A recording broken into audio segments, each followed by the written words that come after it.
News 5 with Jerry Springer, Norma Rashid, Pat Berry's weather. Steve Physioc has sports. Now, Cincinnati's News 5 tonight. Giles into left center. There it is. Rose has eclipsed Cobb. That's number 4,192. That was it, number 4,192, and now Pete Rose of Cincinnati, Ohio, is the all-time hit leader in all of baseball. Good evening. He worked and sweated for 23 years for this moment, and tonight in front of his family, his friends, and 50,000 unabashed Pete Rose fans, he did it. He became the man who broke the unbreakable record. 57 years to the day after Ty Cobb set the all-time hit record, Pete Rose got number 4,192, as he called it, the big knock. Pete basked in the adoration of his teammates and his fans, and deservedly so. Thousands of flashbulbs were going, each person recording a scene that will be hard to forget. The emotion of the moment was even too much for the usually stoic Rose. The applause would continue for minutes, and later a hug from the second generation of Pete Roses. Boy, this is his game. It's his town, and it is.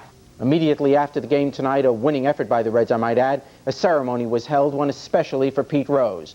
Reds owner Marge Schott presented him with a silver service with 24 cups, each one inscribed with one of the 24 records Pete holds in Major League Baseball. Then Pete was able to describe his own feelings. I'm really not smart enough to come up with the words to show my appreciation for the fans. I was awful lonely when I was out there at first base, and I really couldn't tell you what was going through my mind or going through my stomach. I didn't know what to do. I really didn't know what to do, and they just made me feel so good. Now, later during the ceremony, when asked if he'd play next year, he answered, "The way I feel tonight, I'd say yes." Norma, obviously a very happy man. We hope he will play. All this attention will take him away from the people who've been with him all along, his family. They are as much relieved as proud tonight. Our Dave Robinson was with them for the historic hit. As is custom, Pete's mom, sister, and brother arrived in their seats behind home plate about a half hour before game time. Idle small talk, hiding frayed nerves. Also custom, wife Carol and son Ty walked in a few minutes before the first pitch. A nervous smile for her, a toddler's wonder at what he can't yet understand for him. The last several days have been very hard on the Rose family, and after last night's disappointment, had Pete not gotten a hit tonight, it would have been almost too much to bear. Mom Rose predicted the hit would come on the first at bat. Carol preferred to hope.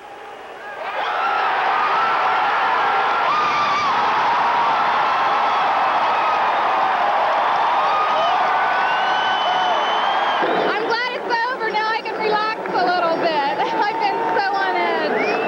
So wonderful. Everybody's so happy. And I looked up there and said, "Please, Dad, let him get it." Are you glad it's over? Please. Oh. Yes, I couldn't have took much more. I'm about to, he's crying, I'm crying, my son's crying. Oh, God. This is the most wonderful thing ever happened. I knew it was a base hit as soon as it left the bat, you know. I grabbed my mom. You know. It's tough. And as the moment sank in, pride emerged. He worked hard for it. He worked real hard. Dave Robinson, News 5 tonight. We've had a lot of calls the last few days from people who want to thank Marge Schott for bringing Pete Rose back to Cincinnati, giving this town a chance to show off and to share in his happiness. So here's the best thanks Marge could ever get. A ballpark full of fans having a great time and taking home some wonderful memories of the night they saw history. We saw the greatest moment in sports history. You can't top it, you can't beat it. I could talk to my kids forever. I could never explain it. Awesome. It was awesome. I saw one of the greatest things I've ever seen in my life and probably ever will see. And we at Channel 5 want to thank all of you. You made the last few days of watching and waiting so much fun. Well, nowhere is the fan reaction more intense right now than on the newly declared Pete Rose Way, better known as 2nd Street. Our Clyde Gray is there live. Clyde, what's it like out there? Well, Norma, as you said, we are here perched high atop one of our news vans on 2nd Street, soon to be renamed Pete Rose Way. And as you take a look behind me at one of the local taverns, you can see that quite a crowd is building up. But I got to tell you, the odd thing about it is that with the exception of the crowds at the taverns, some of the people who have been attracted to different television lights and cameras around here, there's not much of a crowd out here tonight. It's hard to believe that it was just 3 hours ago that Pete Rose broke the batting records, made history, because the exuberance shown in the stadium, except for this knot of people here, one guy down here trying to sell me some tickets, except for these people, the crowd is pretty much subdued. It's estimated, I guess, that most people have to go to work tomorrow, and so they're heading home. Traffic's not that bad down here, but people are heading home, except for those going to the taverns out here. You know, there were a lot of people who were watching the game tonight. In Western Hills, for example, where Pete grew up, a number of his fans were anxiously waiting to celebrate, a celebration that had been put off after 2 nights of waiting. John London was with him when Pete went hitless last night, and again he was with him tonight when Pete got the hit that ended all of the waiting. They were primed and ready for Pete's tiebreaker last night, so much so that they engaged in a little false advertising at the wagon wheel, then tried to make good on it by adding red coloring to the beer. Rose beer. And tonight, all primed and ready again. Waiting for the event became something of an event itself. Here at the Blue Moon Saloon, it was standing room only last night. Tonight, not quite as packed, but when Pete got the big hit, boy, there was a lot of enthusiasm for him here. 2-1 is the hitter's pitch, and I saw it in his eyes and the confidence. 2-1, it was his pitch, and he got it. I love it. I love it. I think it's great, and I'm going down to Phil Donahue tomorrow. The thing was bad was I got goosebumps all over. I'm already hoarse. It was great. I loved it. After all the hype and all the anticipation, the faces of Western Hills were smiling tonight. The moment was perfect. It gives us all a reason to celebrate, even though it won't be a pennant. It gave us reason to celebrate, just like his hitting streak did a few years back. They were primed and ready for one more cheer. John London, News 5 Tonight. Now let's go to Michael Collins at the stadium. John, I want you to get a look at this crowd down here. They're still here, and they're still yelling, Pete, Pete, Pete, Pete, Pete. Now, it's too bad that the entire city couldn't be here tonight, but the stadium held some 51,000 people. 51,000 people who are pretty much on their way home now with some 51,000 different stories on how the record was broken. This is mine. I'll never forget September 11th, 1985. We were there when Pete Rose slammed his way into the record books forever. Someday when you tell your kids about this, what are you going to tell them? That I was here at this game and got my ticket for 50 cents. And I'll probably just hang on to the ticket and show it to them. I couldn't decide if I should watch the TV or watch the real play, and I thought, I'll set the TV down, watch the real play, and there it went. And I could have cried. I could have cried. Of course, there are others with different memories of the moment. I was in the bathroom, and I heard the big crowd go up, and so exciting. I died. I said, oh, man, I came here for nothing. Waiting on a frustrated customer. What did he order? A brat and a hot dog. What did he say? He said, hurry up. But for me, the magic was seeing it up close in the middle of all the action. I could see the tension on his face. A trickle of sweat poured down his forehead. I noticed a slight twitch in his right eye. He nodded his head ever so slightly toward me as if he knew I was there, and then...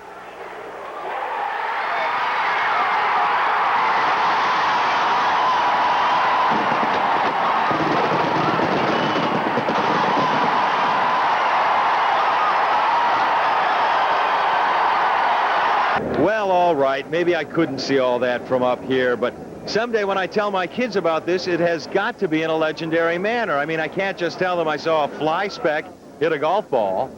Michael Collins, News 5 Tonight. Thanks, Mike. Now, thanks to that sharp single tonight, Cincinnati's 2nd Street will pass into history tomorrow. At a morning ceremony, 2nd Street will officially become Pete Rose Way. It's Mayor Charlie Lucan showing off the new signs. Now we're not through with a special coverage of Pete's Day. Of course, still to come is the rest of the Reds game highlights from our own Steve Physioc. And we'll show you how those who weren't lucky enough to have a ticket to Riverfront found out about the record. A crowd of more than 50,000 leaped to its feet as Pete Rose swung his bat. But if you weren't lucky enough to have a ticket for tonight's game, your only link with history was your radio or your television set.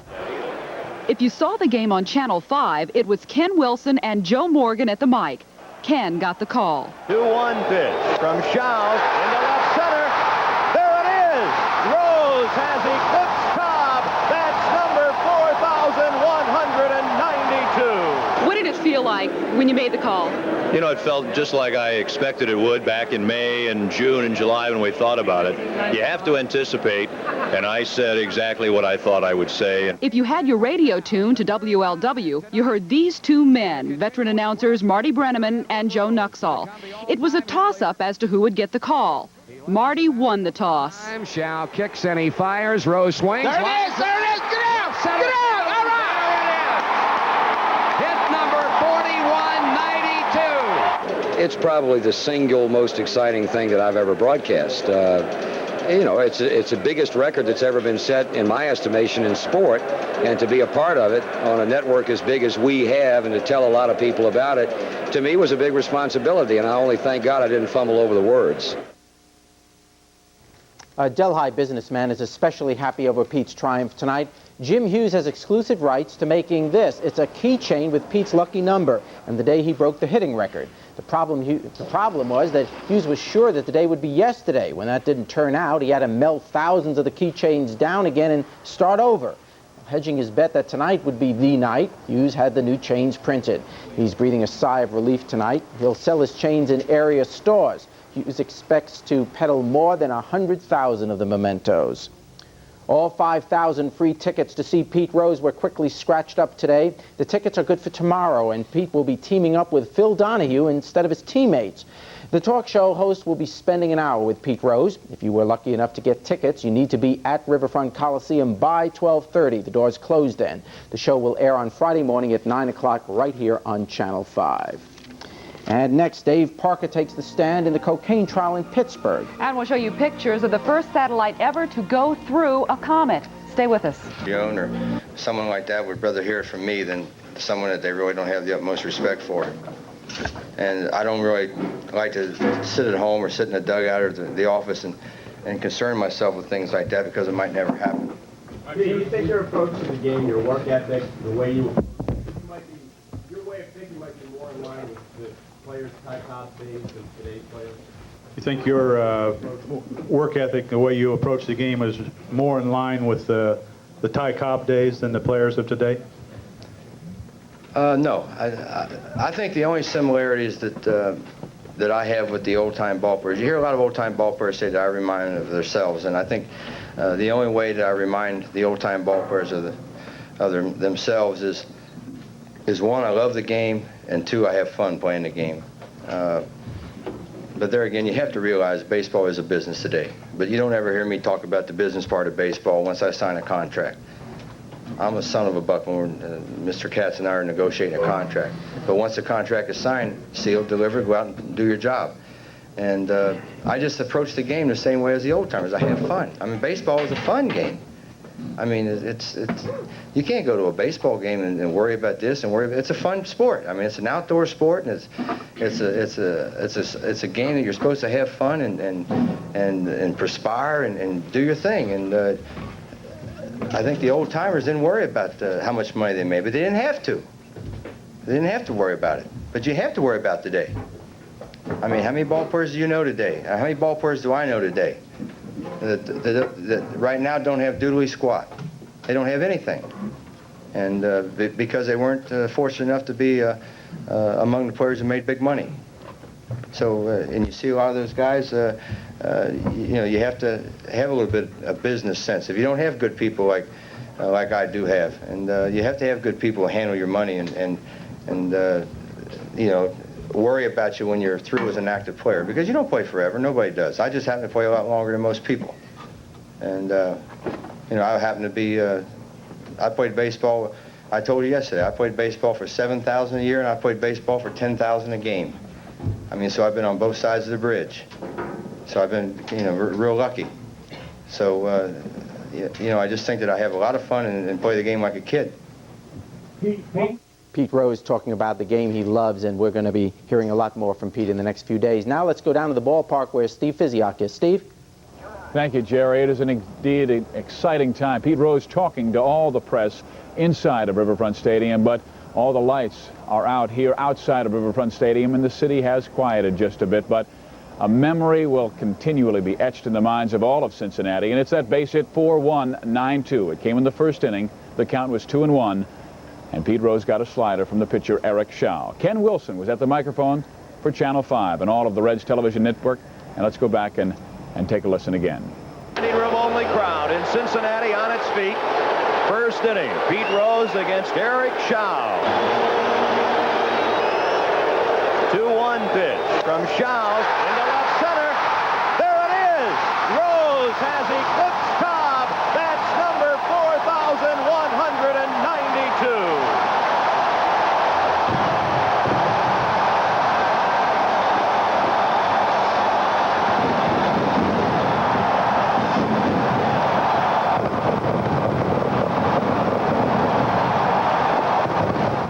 Well, I was all right there. I looked up in the air and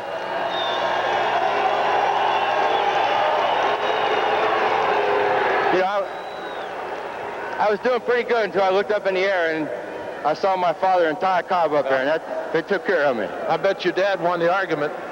He sure did. Did it surprise you that he broke down?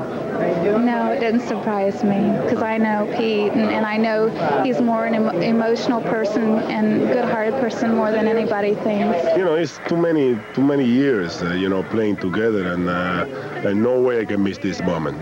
This is a great moment. I'm never gonna forget this, and really, it's wonderful. What was the feeling like when it finally hit? I felt good because I thought he was going to handle it pretty good, because he's pretty good for like the first 4 or 5 minutes, and then I think it just got to him. He just he broke up, and he's hard-headed. He's a tough guy, but I think that just got him. He just couldn't. He was just overwhelmed. Martinez had caught one last night that I thought was a hit, and this one was hit a little more to his left.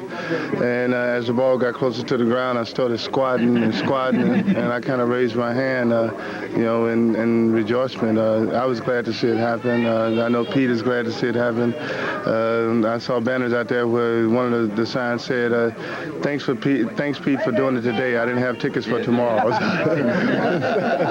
So it was just a phenomenal thing, and I thank the Lord that I was a part of it. This will be probably the most memorable moment of my career, because I grew up watching Pete Rose, and he was one of my idols, and then finally getting to play with him, and then finally watching him break Ty Cobb's record. I mean, it's just an incredible moment for me, and I'm just, I'm so pleased. I really don't even know what to say. A magic moment for all of Cincinnati, but making it even more magical was the fact that the Reds won the ball game. 2-0 the final score, and the final man who talked, Tom Browning, made it all happen with a shutout along with John Franco and Ted Power. Let's take a look at the highlights once again of the ball game. Pete Rose was fabulous. He had 2 hits, and we'll take a look at the 8th inning. This triple that made it a 2-0 ball game because Rose gets to third base on this triple. And there he is standing at third base with base hit number 4,193. Nick Osowski, who had 2 RBIs in the night, drove in all the Red runs. With a sacrifice fly to center field, and Rose would score. And then Browning would get some great defensive help, like this catch by Bo Diaz into the Reds dugout, making a spectacular over-the-shoulder catch. And watch Eddie Milner in the 9th inning take extra bases away from everybody and to contain that shutout. Browning would end it with Ted Power, and who else would make the dazzling play at first base but Pete Rose? And he did it in such great fashion, diving to his right, making the play, and tossing to Ted Power, and the Reds would win the ball game, 2-0 the final score. Let's now take a look at the rest of the National League scores. Los Angeles, they keep on rolling, 12-3 over Atlanta. St. Louis, Cesar Cedeno with a 10th inning home run beats New York. Toronto over Detroit, the Jays with the sweep there. New York and Milwaukee are tied in the 8th at 3, and California and Kansas City, a 0-0 ball game in the 2nd inning of play. But history was made once again here at Riverfront Stadium tonight. Pete Rose with that base hit, 4,192. They're calling it the greatest hit of all time. This is Steve Physioc. Let's now go back to Norma Rashid and Jerry Springer. Thanks, Steve. We'll be right back with Jerry's commentary. Stay with us. your special coverage of Pete Rose's great hit. Well, you know, Pete Rose got a lot of congratulatory calls tonight, I'm sure, and a lot of handshakes and a lot of well wishes, but one of the most important he got was from the president. Hello? Hello. Pete Rose? Yes, sir. Here is Charlie Hustle. Yes, sir. This is Ronald Reagan. Thank you. Nice talking to you. Well, listen, I just wanted to say congratulations for breaking one of the most enduring records in sports history. Ty Cobb's career hit record of 4,191, and now, unless you've done something since I've heard the latest, you've made it 4,193. Well, I've been rooting for you, and come to think of it, I used to also root for the fellow who once held that record. Well, thank you very much for taking time out of your busy schedule to call us, and we really appreciate it. And you missed a good ball game tonight. Well, Pete, your grit and hustle have established you as one of the all-time greats of the game. Well, thank you very much. Your keen batting eye also has something to do with it. Well, someday your new record may be broken, but believe me, your reputation and legacy is secure, and I think it'll be a long time before someone is standing in the spot that you're standing in now. Thank you very much. I appreciate that.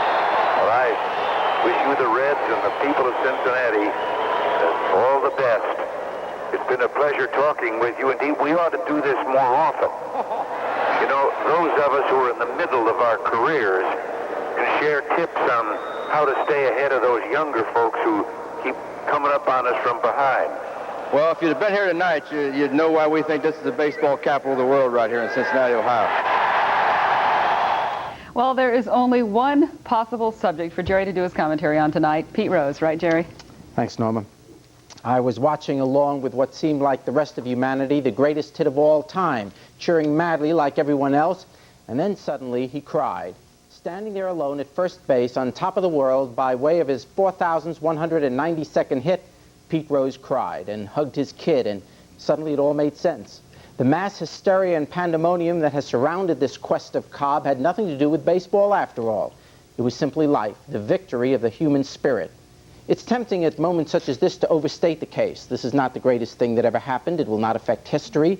There are people who face far more serious struggles every day and must look at this as nothing more than a great athletic achievement. But when I saw macho tough Pete Rose standing there alone in the midst of 5 uninterrupted minutes of adulation suddenly reduced to tears, it came to me. We were bearing witness to a circumstance of which there are no parallels, at least none that I can think of. We were watching an ordinary human being, after a lifetime of uncompromising dedication, finally achieve the ultimate height of his calling. And he did it with all the world watching and all the world there to say, well done. The record will last forever, as will our remembrance of the moment. Look, we will never do what he did. No one ever has. And we all suddenly realized that, which is why we cheered, why he cried, and for one brief shining moment, why we all felt the glory of when the human spirit prevails.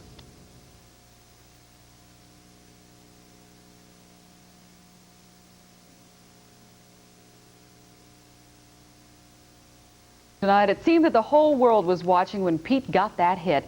But of course, not everyone is able to stop and watch. News 5's Toria Tolley found some in the middle of their routine when history was made. Here at Riverfront, 50,000 people screamed as loud as they could and fireworks exploded with a bang. But outside of the stadium, it was quite a different story. Now, this is Coleraine Avenue. About this time, the mall is closing and stores are shutting down for the night, and people are heading home. It's bumper-to-bumper traffic on most nights, but tonight you could just about hear a pin drop. A large pin, that is. With most would-be customers at the game or glued to sets at home, the employees at Sight and Sound were able to catch the historic hit on 40 screens in living color. Not bad if you had to work through the game. But it wasn't enough for Don Bauer. I recorded the game, and it's being recorded tonight so I can watch it later. even though you know the outcome? Well, I still want to see it again. As a matter of fact, I'm going to save it forever. Customers were non-existent down the street at Taco Bell, but their 2 employees had to keep the doors open. They didn't have a TV, but thanks to a friend, they were able to take part in the big moment. Always listen on the telephone, and we had a friend that, called us up, and whenever Pete got on, TV and got up the bat, they'd hold it up to the TV so we could hear it. It was all right. Well, it's exciting listening to it over the phone, but I would have rather been there in person. Just knowing that he got it was exciting. Ann Berger of Hyde Park had planned on watching tonight's game, but she didn't count on doing it in a hospital emergency room. Her husband needed some quick x-rays, so she saw the big hit here. When I heard the hit, I kind of screamed. I was excited, but the rest of the hospital stayed pretty quiet, so I felt kind of bad that I had said, yeah, good, Pete got a hit. You right? She had planned on celebrating downtown after the game. Instead, she told me they would probably just go home. Toria Tolley, News 5 Tonight.